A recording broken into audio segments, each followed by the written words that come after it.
it's Amanda. How's it going? The other day I was reading about how the Subculture palette might be discontinued and it broke my heart.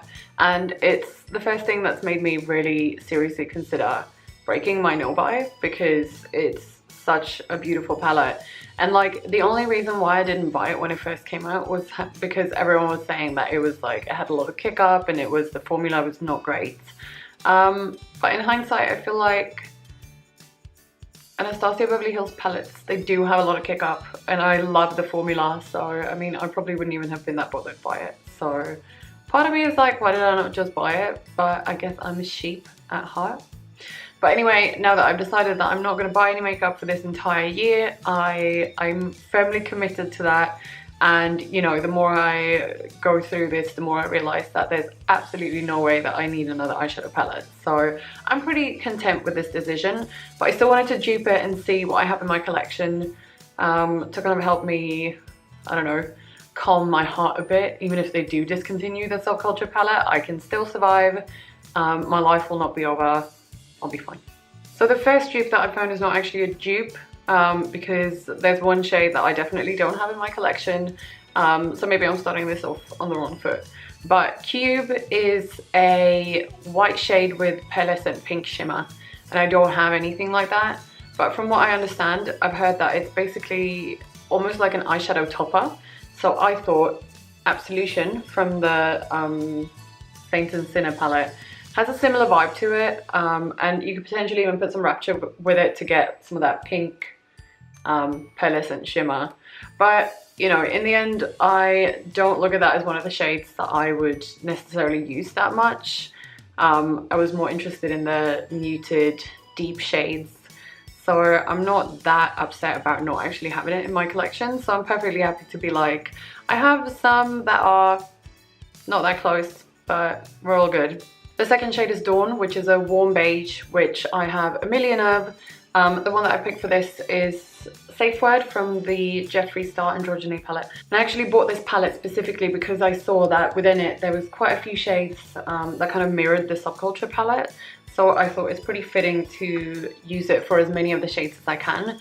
So you will see this make an appearance for about half of the shades almost, I think, which is pretty good, honestly.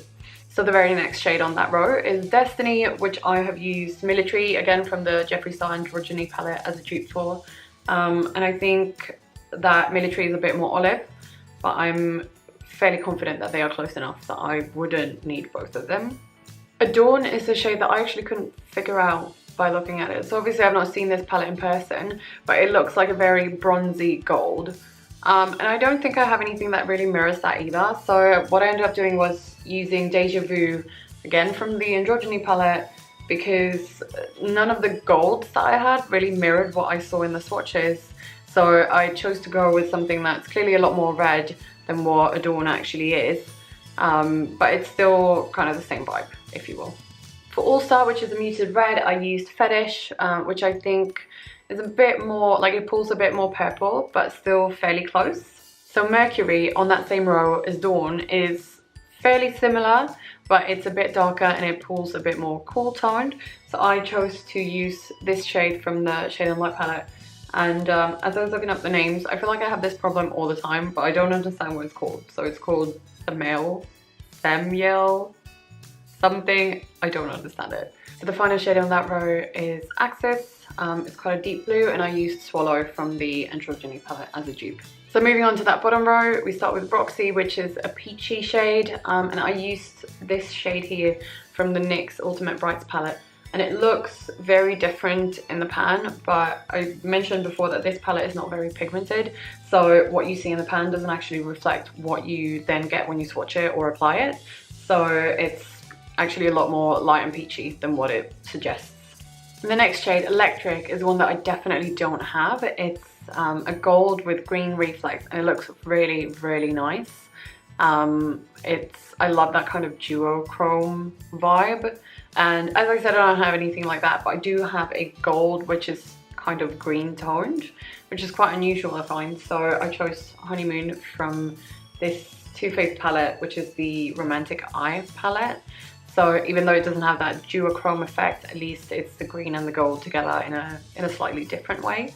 For Fudge, I used Succubus from the Shade and Light palette, which is, it looks a lot more red in the pan, but it actually comes out quite brown when you apply it. For New Wave, I went back to the Androgyny palette and I used Charm, this orange here. And then for Untamed, I used Poison. And this is really the shade that really attracted me to both the Subculture palette and the Androgyny palette in the first place.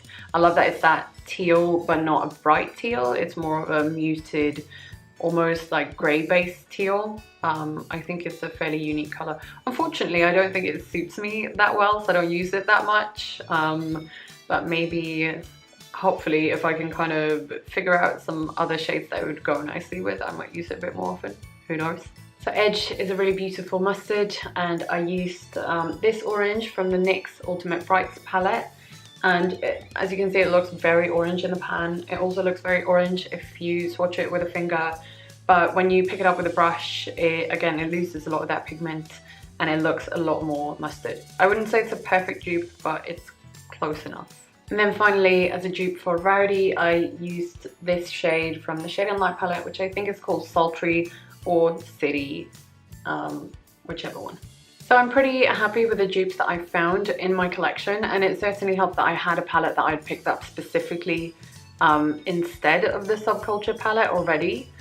But it kind of shows me that I really have this mentality of like, if I don't get the exact thing that I want, it doesn't matter how many dupes or replacements for it I have, I still want to have that one thing, which I think that's a very like consumerist mindset where it's like, oh, I have to have the perfect whatever it is, when maybe there's a lot of things that you already have that would do perfectly well, but because you've decided on a specific thing, you can't like let that go and kind of get that out of your head.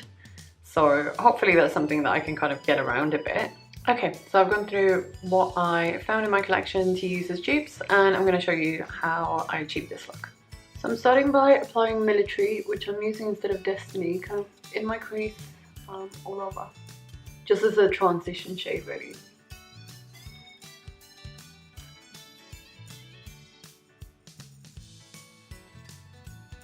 Then I'm taking Poison, which I'm using instead of Untamed, and applying that in the outer corner and blending that out.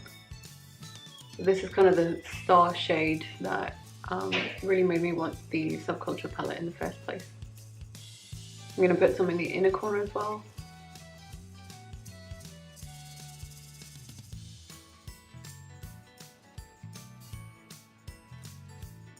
So I think the original Untamed is actually a bit more muted than what Poison is. But that's why I like blending it out with this other green, because it kind of brings some of that back.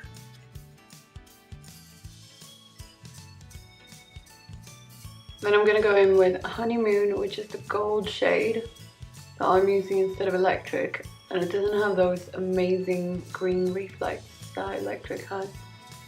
But it has kind of some green undertones, and it was the closest match that I could find in my collection.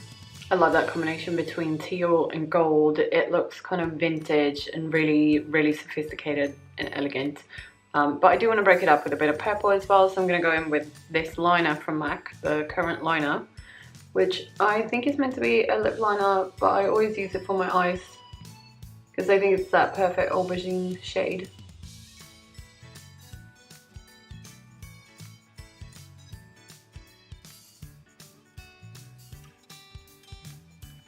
And then I don't want to do too much to the eyes, so I'm going to go in with some black liner just in the outer corner.